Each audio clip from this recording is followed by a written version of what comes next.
Step forward with a 1, step back, move in, 1, 2, 1, step back, 2, maybe incorporate some pivots. What's up guys, this is Kylan and I'm coming at you guys with a brief shadowboxing tutorial.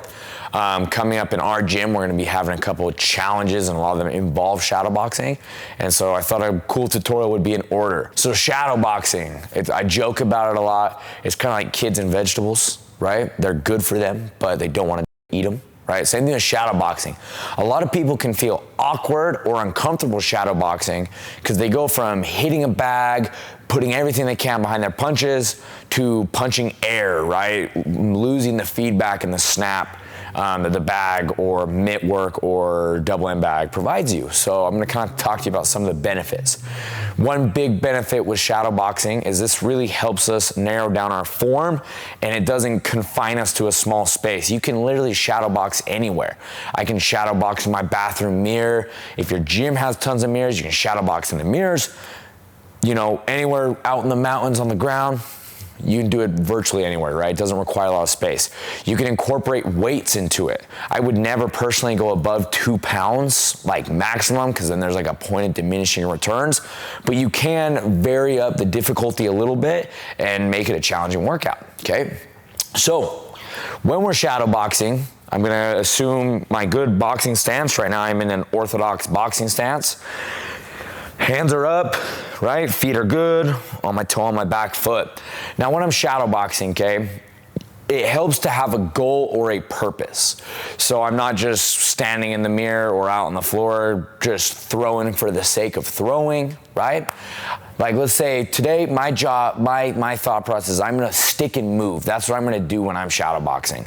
So I'm gonna think of stick and move combinations. I'm gonna step forward with a 1, step back, move in, 1, 2, 1, step back, 2, maybe incorporate some pivots, right? I'm gonna have a goal as I'm shadowboxing. I'm gonna be working towards that. If I have a punch that I'm terrible at, I'm gonna take that time to focus on that. For those of you that spar or are more fight inclined, you could visualize an opponent. It has a little bit of an imagination aspect involved with it, to where I can be visualizing throwing a combination, moving my feet, setting up quick counters, right?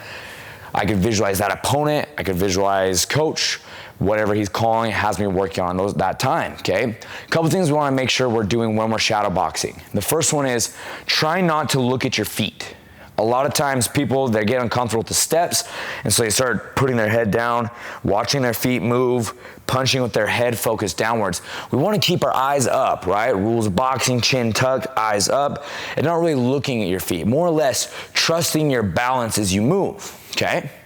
Another mistake a lot of people make is they lock out their joints or they don't extend far enough.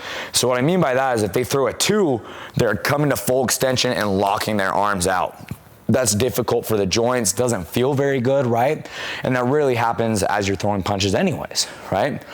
We wanna keep things just before the point of full extension or locking that joint out. It's the difference between here and here.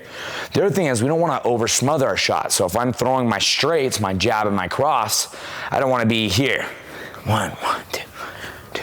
And keeping everything kind of choppy, intense, and not fully extending.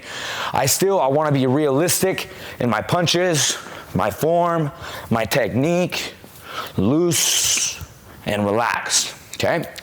One fun drill that I like to work on, and this is a good drill that you guys can get started on, this really helps with offense and defense, is you can start by picking any combination you want. Let's start with a 1-1-2. That's gonna be my combination. You're gonna throw a combination, watch yourself in the mirror or do this on the floor. I'm gonna throw the combination, 1-1-2, and then I'm gonna practice defense. We wanna make sure we're implementing defense into our shadowboxing, not just offense. So I'm gonna throw my 1-1-2, 1-1-2. Now I'm gonna defend a 1-1-2. Slip, slip, roll, or slip, slip, rock. 1-1-2, slip, slip, pull, right? That can be done with any variation of combinations. Throw a combination, defend the combination, right? And have a good rhythm. And before you know it, you'll be sweating. The time will go by very, very fast. I recommend a good 10 to 15 minutes shadowboxing a day.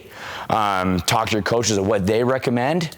But yeah, quick tutorial, have fun with it, be imaginative with it, go into it goal focused and goal oriented, and Don't beat yourself up or feel awkward when you're shadowboxing. You want to take it nice and easy, but ultimately this is going to help you with bad habits, balance, proper form and technique, and so use it for the benefit it is, and I hope it helps you guys out.